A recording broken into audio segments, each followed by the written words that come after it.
adduunya wallaahi bilaa garowe iyo gaalkacay boosaas wallaahi waaga yaray waxaan maleey jiray dibadda meel ka mid ah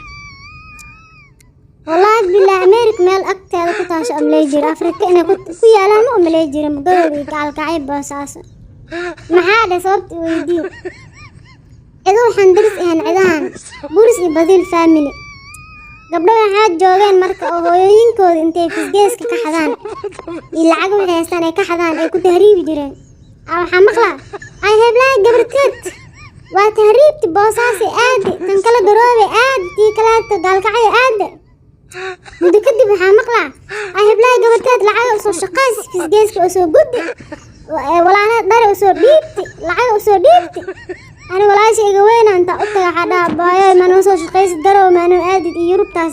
أنا أطلع لا أفكر وفن والله دي بدأ مليجي